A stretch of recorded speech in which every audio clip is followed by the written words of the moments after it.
ئەمڕۆ 21 ساڵ تێدەپەڕێت بەسەر ڕوودا و کارەساتی یەکی شوباتدا کە لە جەژنی قوربانی پیرۆزدا دوو تیرۆریست خۆیان تەقاندەوە بێگومان مەبەستی سەرەکی و ئامانجیان کۆسار ئەوە بووە کە ئارامی و ئاشتی بشێوێنن کە دەتوانین بڵین لەو ڕۆژەدا خوێن و شیرینیان تێکەڵ کردووە. ئەمە یەکەمین جار نییە کە تیرۆریستان کورد و کوردستان دەکەنە ئامانج. ڕاستە سانە بەداخەوە لە مێژووی گەلی کووردە چەنەها چیرۆکی خوێناوی چەنەها چیرۆکی دڵتەزێن هەیە کە هەمیشە هەوڵیان داوە کورد پارچە پارچە بکەن کورد لە یەکتر دوور بخەنەوە بەڵام خۆشبەختانە ئەوەی کە جێ دڵخۆشی ئەوەیە کە کورد هەمیشە بە بەرزی ماوەتەوە توانوێتی هەمیشە جێ و پێگەی خۆی قایمتر بکات. لە ساڵی 2004 دروست 21 ساڵ لەمەوە پێش تەقینەوەیەکی خۆکوژی لە یەکەم ڕۆژی جەژنی قوربان لە شاری هەولێر ڕوویدا لە مەڵبەندی سێ یەکێتی نیشتیمانی کوردستان و لقی دوی پارتی دیموکراتی کوردستان کە بووە هۆی شەهیدبوونی سەر و سە هاوڵاتی کە لە چەندین سەرکردی هەردوو حیزبە سەرەکیەکەی هەرمی کوردستان و چەندین هاوڵاتی سڤیل و چەنەها برینداری لێکەوتەوە. ئەمڕۆ باز لەو کارەساتاکەین کە چۆن ڕوویە کەی بوو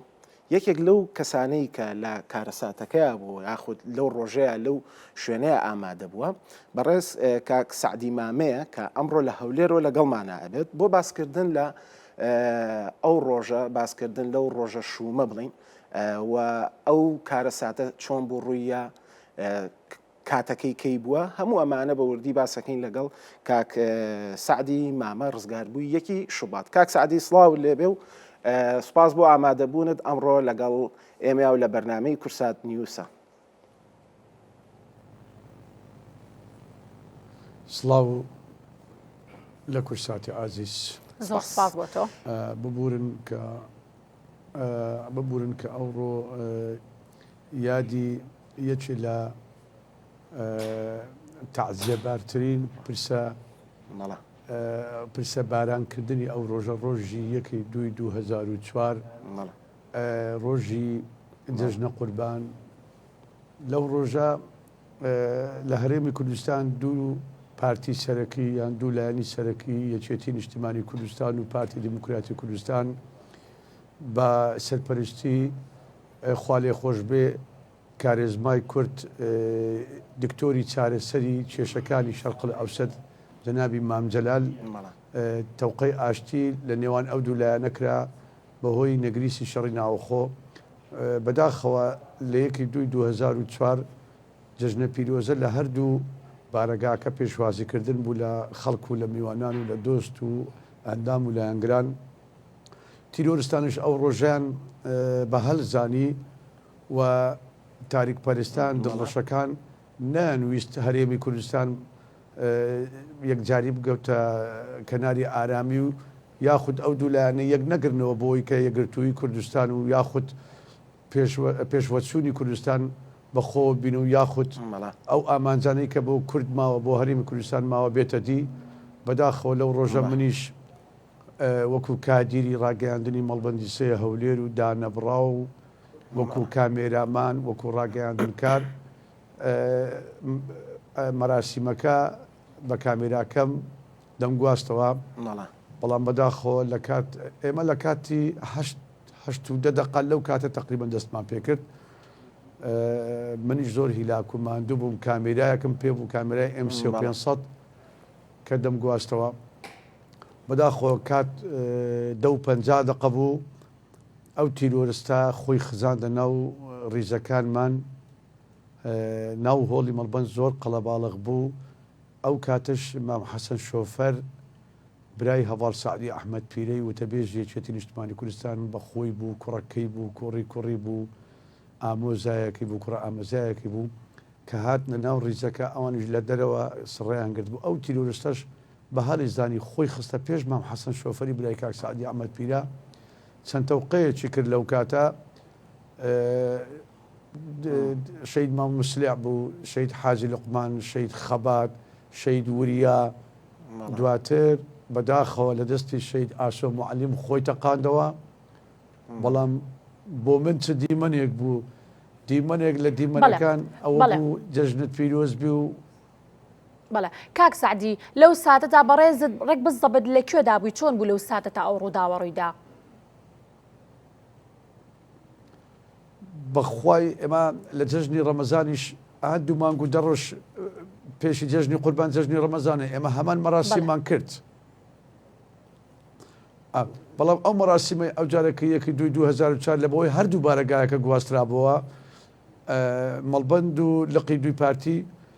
ئەوانە دڕەشەکان سەیری ئەو باردۆخیان کرد گوتیان چۆن دەبێتن یەکێت و پارتی دەست لە ناو دەست و بەسەر پەرشتی مامجەلال و هەستا لە نزیکەوە بانجی کاک مەسعودی کردو و گوتی با ئێمە وەکو یەکێتی پارتی ئەو دوولانە ئاشتی ڕابگەێنین و داوای ئامانجەکانی کورد بکەین و داوای پێشوەچوونی کورد بکەین. بەڵام ئەوانە قبولیان نەبوو هەستان ئەو باردۆخیان تێکدا لەو ڕۆژە بەڵام خەیاڵیان خاو بوو ئەوان لەو کاتە کردیان ئەو کات زیاتر کورد ئەو جەزانی کە تیرۆرستان یان ئەو تاریک پەرستانە نازانن ئەوە ڕەنجی سەوزە و ڕەنجی زەردە یان یەکێتی و یان پارتیا کورد ئەوان حسابی کوردیان کرد هەستان لە یەک کاتدا لەو وەختە لە ڕۆژی جەژنی قوربان جەژنی گەردەن ئازایی دوو کردەوە تیرۆریستان لە هەردوو بارەگا کرد چەندین شەهیدیان چەندین سەرکردەی ژیر و چەندین کاکسامان و بە هەمووچین توێژەکان شەید کرا. کاکسامان ئەمەوێ پرسیارێکی ئەوە بکەم جەنابەت کادری ڕاگەاندنی یەکێتی نیشتیمانی کوردستان بوویت لەو سەردەمەیە کامێرەمان و لە ناو ڕاگەاندنا بوویت چۆنە تا ئێستا ئەم کارە تیرۆریستی یاخود ئەم ڕۆژەیە ئەم مێژووە وەکو فیلمێکی دۆکۆمنتەری وەکو فیلمێکی بەڵگەیی نەوتوانیوە ئامادەی بکە یاخود ئەگەر کردبێتیشە پلانە هەیە مەسەلەن شتێکی وا بکەی بۆی بتوانین ئەم ڕۆژە ڕەشەش دیسانەوە بە دوژمنانی کورد بناسێنین و بیبینن دوژمنانی کورد وە بشزانن کە کورد بەمانە نە لە ناوە چێ وەکو خۆشە ئاماژۆ پێکرد کە تەوقیتێک بوو ئەو تەوقیتە بوو کە جەنابی مام جەلال و کاک مەسعود لەو کاتیا بوون کە بەیاننامەی ئاشتیان ئیمزا کردووە بڵاو بووە. واللهی ئەمن زۆر سپاس دەکەم ئەوە یەکەم پەیامنێرە یەکەم هەواڵەکە ئەو پرسیارە بکاتن من قوربانی جەنابەت دەبم منش بە واستەی تۆ تەلم ئەوەی لە دڵمە باسی کەم فەرموو من وەکو خۆم دوو کێشەم هەیە یەکەم کێشە من ئەمن هونەرمەندێکی ڕسمیم هونەرمەندێکی خوایم هونەرمەندێکی بە ناسنامە هونەرمەندم هیچ کەناڵێک یاخود هیچ گروپێکی هونەری نایە من بانکاتن دەچی خەڵکانێک بانک دەکاتن کە هیچیان لەبارە نیە ئەو ئێمە جەنابمان بان کردووە ئەو تەسویرەی کامێرا و مایکیش کراوەیە بەدڵی خۆچی ئەڵەی ئەتوانی تو ئازادی بە قوربانت بم ئەو مێژووە خودی هەواڵ مام جەلالی ڕەحمەتی و مەسعود بارزانی کاک مەسعود ببورن هەواڵ کاک کۆسرە دکتۆر بەرهەم ساڵح دادەهێر و خان دادە شاناس ئەو کاتەی بە منیان گۆ لە ساڵی 2004 دوای چاک بوونەوە کە من وتم ئەوە تیرۆریستەکە بوو کەس نەیدەزانی تیرۆریستەکە کوێیە یەک دەیگوت ئەوەیە یەک دەیگوت ئەوەیە دەم بابە ئەوانە بەردەوام لە مەڵبەندن ئەوانە هەواڵی یەکێتین بەڵام ئەوەی خۆی تەقاندەوە ئەو گەنجە بووە هەتا لقی دوی پارتیش نەیدەزانی تا چاوپێکەوتنیان لەگەر من دوای چەند ڕۆژەکە هاتمەوە هۆش خۆم لیژنەیە کات بەسەر پەرشتی سەرۆک مام جەلال بوو ئەو لیژنەیە کە برادرانی ئاساییش بوون لە هەردوو لایەن لە یەکێتی و لە پارتیکە دانیشتنیان لەگەڵ من کرد من گوتم ئەو کەسە بوو خۆی تەقاندەوە ئەوە شێوازەکەی بوو ئەوە هاتنە زۆرەکەی بوو هەستان بەداخەوە ئەو کاتەی هەستان خەڵکیت کەچ و ئەو کاسێتەی برد گوتیەوە لە کوڵان و برژانی مێ هاتا نیان نووسی بووە نەگرتنی سعدی ماما خەڵاتیان پێوەگرت پلەیان پێوەگرت زەویان پێوەگرت پایان پێوەگرت منیش ئێستاش بە خۆم مایمەوە تەنها ساڵانە بۆ من شانازیە بۆ من شەرەفە کەناڵی کورسات و کەناڵەکانی تر بانکم دەکەن ڕاستیەکەی لە دەمی خۆم دەجێڕمەوە ئەگەنا وەڵی تا ئێستا نەکەسە گوتی ئەوە خەڵات نەکەسە گوتی ئەوە ڕێزلێنان نەکەسە گوتی دەستت خۆش بێ بەس ئەو دەدەزانم کە سوکاری شەهید و بریدارەکانی کارەساتی یەک شوبات من بە بەتەڵی مەوزوعەکە دەزانن ئێمریش کە ئەوان پشتیوانم بن ئەوی تر چی دەکە بابی بکات بەڵێ کاک سامان ئەم کاک سعدی ببوورە ئەم ڕووداوێک بوو بۆ تێکدانی نێوماڵی کورد بە تایبەت نێوانی یەکێتی نیشتیمانی کوردستان و پارتی دیموکراتی کوردستان پێدوانیە ئەمە ئەبێ ببێتە هەوێنێک بۆ ئەوەی زیاتر کورد یەکگرتووتر بێ کورد بتوانێت نێوماڵی خۆی زیاتر ڕێک بخات کورد بتوانێت لە پێگا نێودەوڵەتی و پێگا کاریگەرەکانە ئەو بەرپرسیارەتی کە هەیەی بەرامبەر نەک هەر باشووری کوردستان هەر چوار پارچەی کوردستان بتوانێت یەکگرتووتر بێ. بەڵێ خۆی دەزانی چۆنێک کاک ئەوە ئێمە ئێستا بوون منە ئەمن ئێستا لە کورساتی ئازیز شتێکم خوێندەوە ئەڵێ لەو کێشانەی کە ئێستا لە عێراقدا هەیە هەرێمی کوردستان لێی پاکە ینی ئێستا ئێمە نازانین ئێمە ناخوێنینەوە ئەمن ینی بەڕاستی لەو منبەرەوە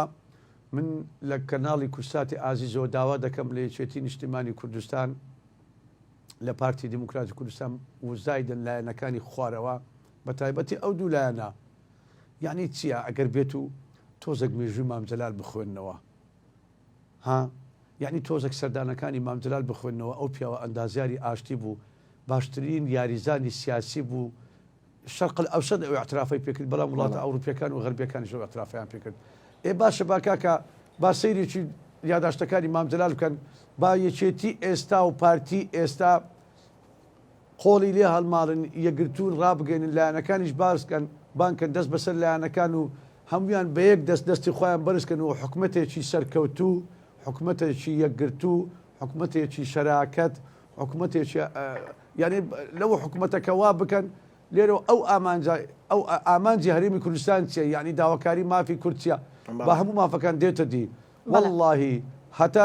ئەوەی ئێستا کە ئەمە ئەو حاڵەتی دەیبینن کە یەکێتی و پارتی و لایەنەکان ئەو هابن ئەوە تەیف سامی موچەت دەدەمێ موچەت نادەمێ بەڵێ ئەو پامەکەی منە دەست خۆش بەڵێ دەست خۆش کاک سعدی ئەمڕۆ بێگومان 21 ساڵ تێجەپەڕێ بەسەر ئەم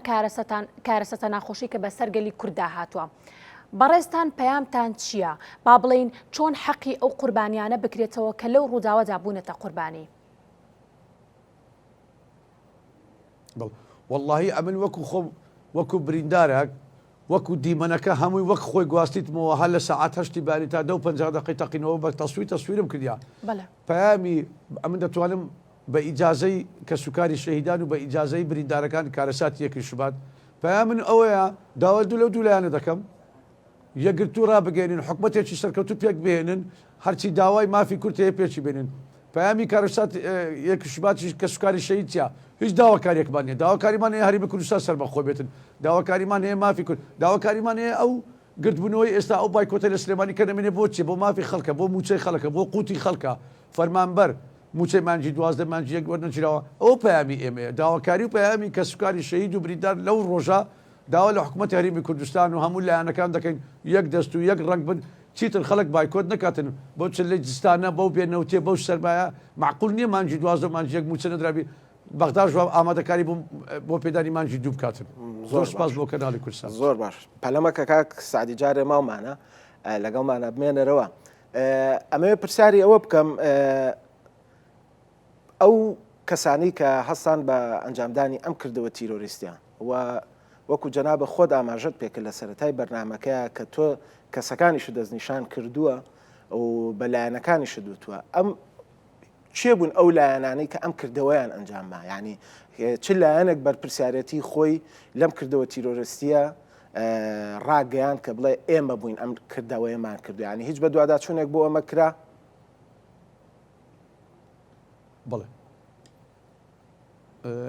ئەو کاتەی ئەوانە ئەو تاریک پەرستەرانە ئەو دڵڕەشانە گەڕان مەسەلەن بۆ نمونە ئەو کاتەی چێ سەرکەوتوو بوو لە هەرێمی کوردستان بۆ نمونە دکتۆر بەرهەم ئەحمەد ساڵ زیار بوو لە حکومڕانی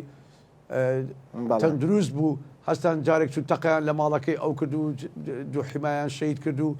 هاتن نە هەولێر فڕەنسۆ هەرێریان شەهید کرد پارێزگاری هەولێر بوو بۆی ئیشی دەکرد ئەوانە ئەو کاتەی قبولیان نەبوو لە هەرێمی کوردستان پێشکەوتن هەبێتن هەرێم پێش چێ باشانی ئەو لایەنانە چێ بوون کاک سعدیانی منەمێ پێم بڵێ ئەگەر زانیاری و هەبێ ئەو لایەنانە چێ بوون کەواتە بە پێی قسەکانی جەنابە بێ ئەمە پێشتر بەرنامە بۆ داڕێژراو بۆ چەندین کردەوەی تریشان ئەنجاماوە نەک بەس ئەوەی یەکی شوبات بێ بەڵێ بەخۆی کاک ئەوە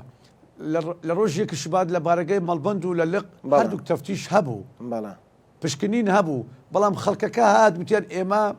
جەژنانەمان لەگە ماڵ و منداڵی خۆمان دوور خستەوە هاتوین جژنان لەگەڵ بکەن ئەو قەڵەباڵغێ لە مەڵبەند و لەقەی معقولە ئێوە تەفتیش دەکەن ئەوە بۆ هۆی سەرکردەکانی یەکێتی پارتی تەفتیشیان لادا ئەوانش ئەو کاتیان بە هەڵزانی بەڵێ ئەو کاتێک کە تەقینەوەکە ڕوویدا دوای 5 دقیقا لە سوسیال میدیای خۆیان لە ئەنتەرنێت خۆیان ئەنسار الئیسلام وتیان ئەو کارە کردەوە ئەو تیرۆریستە ئەمە کردمان پەشیمانیش نین و لەوەی گەورەتریش دەکەین بەڵێ ئەو کات بەڵێ کاک سعدی لە کاتی ئەو ڕووداوەدا هیچ تیمێکی پزیشکی فریاگوزاری هاتن بە هاناتانەوە؟ ئەو کاتە کە سەعات 2:50 ئەوە بوو یەک سیارەی ئیسعاف هاتە لای ئێمە دواتر سیرمان کرد هەولێر شەوشەی گەورەتری پێوە بوو کە ملیان بردە نەخۆشخانە سیرم کرد شەهید ئەمین نەریمان ئەو کاتێ بەڕێبەری پۆلیسی هەولێر بوو لە ناو بەتانەیەک سوتا بوو فەقیری جەنازەکەی بەداخەوە یادی بەخێر لە تەنیشتە بنیاندا منش جێم نەمابوو دەمم نەمابوو هەموو هیچ جرکم لەبەر نەمابوو ئەو جلوبەرگەی هیچم لەبەر نەمابوو لەگەر هەوای تەقینەوە لەگەر کارە تیرۆریەکەی چکە بریندار بووم من دەرەجە عجم 155 ئێستا ئەم جێی چەپەم نەماوە لوتم دەمم هەردوو قەپاغی چۆکم ئەمانم گشتی نەماوە ئەمانم سەرم هەتا ئەو سەری هەمووی سۆندەیە لە جیاتی دەمار گوتیان کاکەوە لە لقی دوی پارتی دموکرات و سەریش تەقینەوە بووە ئەو کات وتم یعنی ئێمە یەکێتی و پارتی لەلایەن تیرۆریستان لەلایەن ئڕهابیەکان لەلایەن دوژمنانی کوردستان یەک دنکەش خاتە بە یەک دنکەش خاتەی هەردوو لامان سوتاین یعنی ناوت ئەوە سەوزە و ئەوە زەردا وتیان ئەوە کووردە ئێمادەم ئەوە پەیامی وام بوو دەبا ئێمەش ئێستا وەکو هەرێمی کوردستان دەبا ئێمەش پەیامی کووردا لە ڕابگەێنین ڕاستە دەست خۆش کاک سعدی سوپاس بۆی کە لە شاری هەولێرەوە لەگەڵمان بووی سوپاس بۆ تەواوی زانیاریەکانت